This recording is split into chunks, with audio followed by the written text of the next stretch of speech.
Now bear with me, I've never actually done a pen review before, so this may take a couple of tries, but this seemed like the most, I don't know, opportune time to try. I recently acquired this pen, very grateful for it, from watching my parents' vast menagerie of animals and house sitting for nearly a month. It was a surprise though, so. But yeah, this is a pen. It's by Montblanc. It's from their new UNICEF series. Yeah, just to give you the size of the box, this comparison. So, like, here's a Noodler's bottle, and here's a 80 ml bottle of Diamine. So it is not a tiny box, although I have seen some of the packaging on some other boxes. So, yep. So, as it says here, this is a Montblanc Meisterstück UNICEF Doué. I'll write it on the screen. Classique fountain pen. So inside the box, this thing, and it has this interesting sort of like, I don't know, like blue watercolory kind of printing on it. Inside that is the main box and this little booklet.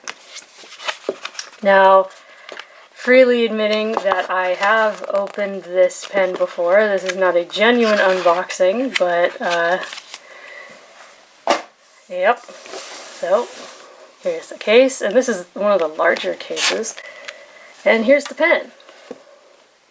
Now, underneath is the warranty guide, and like mine's, you know, stamped and everything. So got all the paperwork taken care of, but I'll try and keep the fingerprints off of it, but I can't guarantee anything. So here it is, and I'll try and cut in some close-up shots. Now, admittedly, you are not going to see this pen at its very best because I am a compulsive poster, which means I don't just like take a cap off and lay it around all willy-nilly. So yeah, there is a bit of a scuff in the resin where the cap goes. But yeah, this is a very, very beautiful pen. I wish I could figure out the lighting better, but yeah, it's very pretty.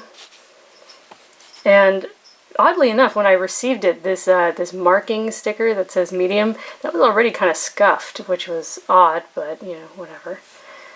And the pen is actually already filled with the ink they released. I was also given that. This is the new UNICEF Blue. A little plastic sombrero. And I also got some of the cartridges. So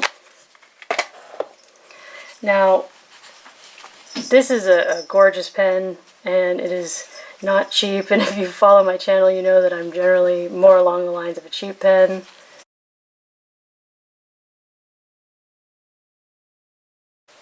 Now, I told myself if I was going to do a pen review, I would start with a different Montblanc. I would start with what was both what I consider my first fountain pen, and then eventually my Grail pen, and then the pen that came out of that.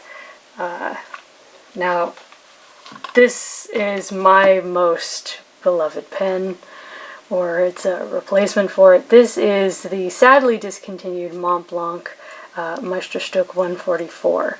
Now, I was given one of these for, I think it was my 16th birthday, and I loved it, and it got stolen from me in college. Now, why do I love this pen? A, sentimentality, and B, come on, there we go. It's a pop top. And apparently that same pop top feature caused like problems, and that's partly why they discontinued it, but this was sort of the fountain pen that started fountain pens for me. Part of the reason why I've decided not to review these is I am a lady type person on the internet, and these pens have my name on them, and so trying to display these pens with like a section blurred out or this opaque packing tape is not really showing them to their full potential. But yeah, this was the pen that I really fell in love with. But as you might be able to tell, it's smaller.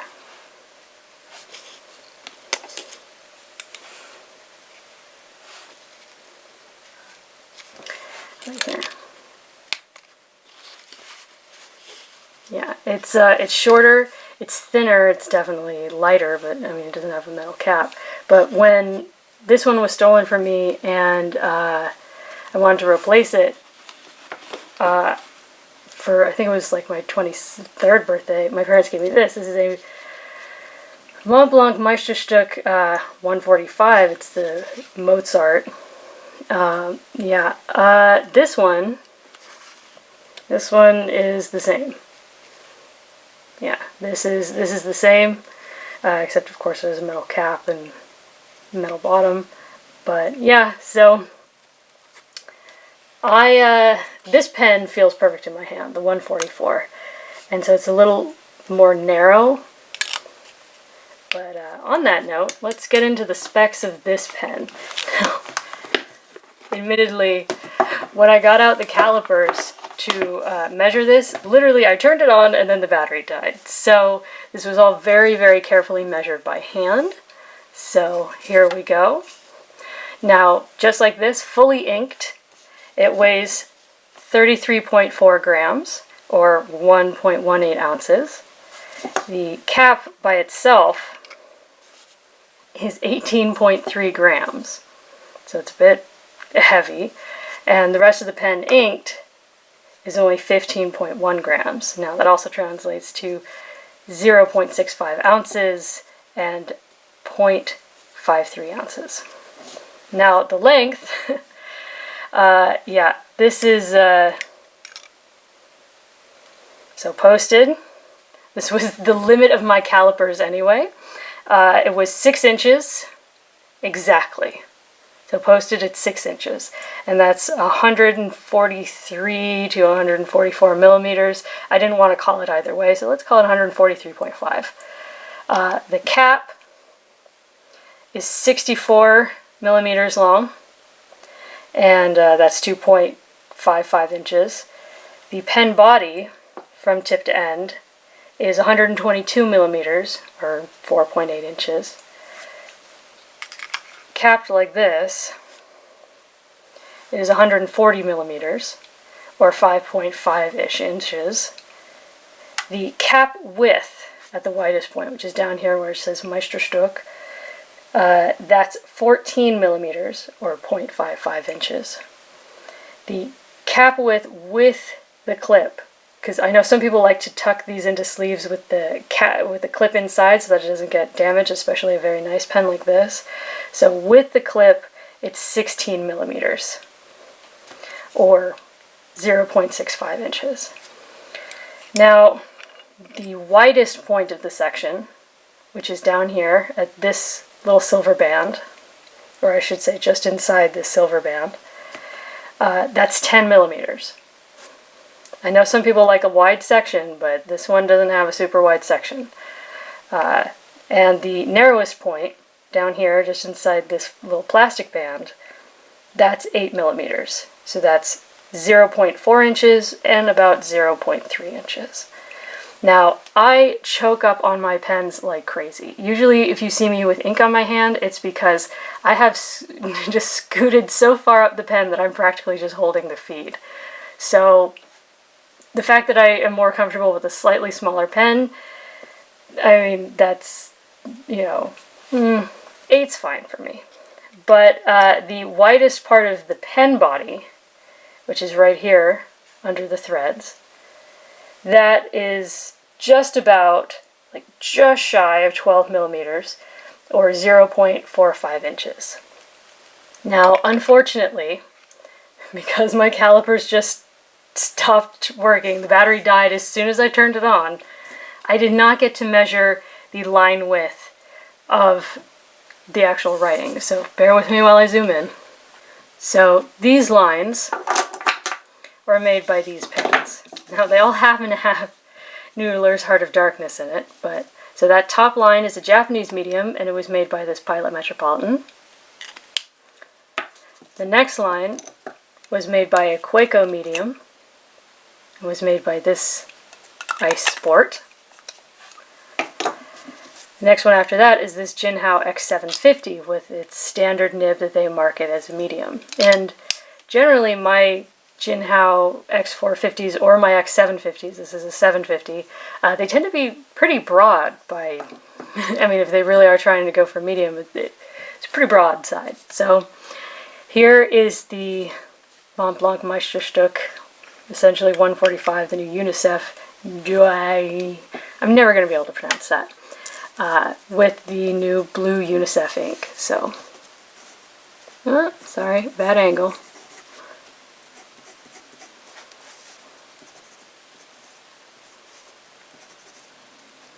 So,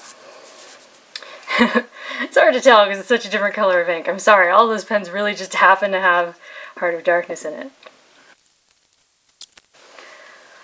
Now, as you can see, true to most of the, I guess you'd call them top-tier pen manufacturers of Europe, you know, Montblanc, Pelican, and all that, their definition of, you know, medium is generous. So yeah, this is not a moderate medium, I'll tell you that much. And yes, I did intentionally line these up in terms of gauge. So yeah, and I also wanted to point out, it does have, and bear with me, it does have a slightly stubbish quality. Like if you see the up and down, and that's with no pressure. Okay, it's hard to write around a tripod, but yeah, so.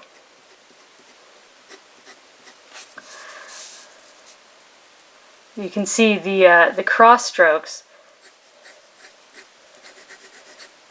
are a bit more narrow than the up and down. Now, I don't think that's intentional, but I kind of like it. It adds a little flair. And now I do believe this is a 14 karat nib, just leaving space to correct that. But it does have, I'm not going to call it flex. I'm not even going to call it give. It's just, it has a slight springiness to it, and this is a really nice feed. I imagine it's just plastic. A lot of the Montblanc nibs just, I think most of them just have plastic nibs, but it manages to keep up a flow pretty well, and so when you press down, the tines do spread, and you do get a fairly wet line. Now, admittedly, the ink is dried out a little in this just from the time trying to measure it and then under the camera in the bright light, but as you can probably tell, you can see the little bit of red sheen building up in that feed, which, by the way, this ink does. If you lay it on heavy enough, it'll sheen. But yeah, so it's just got a little bit of something in it, this nib, so that if you press down, the tines will spread just a tiny bit. I do not recommend putting any force on this, but it will definitely accentuate the flow, and you'll get more shading, and you'll get some halo and all that. So there you go. There's the Montblanc's new UNICEF pen, the Doue with a thingy on it. Yes, I'm that level of American. Yeah, it's great. It is a little unbalanced. Like, you know, when you're holding it, you're like, okay, yeah, that's a bit heavier. But even as a compulsive poster, and they say that the average hand size for a woman is, they wear a size 7 glove. I wear a 7.5 narrow, so I don't have the tiniest hands ever. And I'm a compulsive poster. And again, I choke up a lot on my pen. Now, that should mean that, like, I have this huge tail sticking out, but it actually feels kind of nice right where it is. Like, can you see that? It feels like there is just the right amount of weight from a fulcrum, like, resting right there on my finger. And most of the weight is right here on the webbing of my hand, so I feel like I'm holding a pen. And, you know, they say that like a pen should write under its own weight and all that. So like, you know, just with this at the back, it doesn't feel uncomfortable. It really doesn't. But yeah, so there you go. For your consideration. I probably won't be doing one of these again. This has been a train wreck. But anyways, I hope you enjoyed it. Hope to see you again soon. If you liked the video, please give it a thumbs up. If you'd like to see, please don't ask to see more. This was terrible. Anyways, much love for the Triple N Network. Hopefully I'll be back soon. Bye.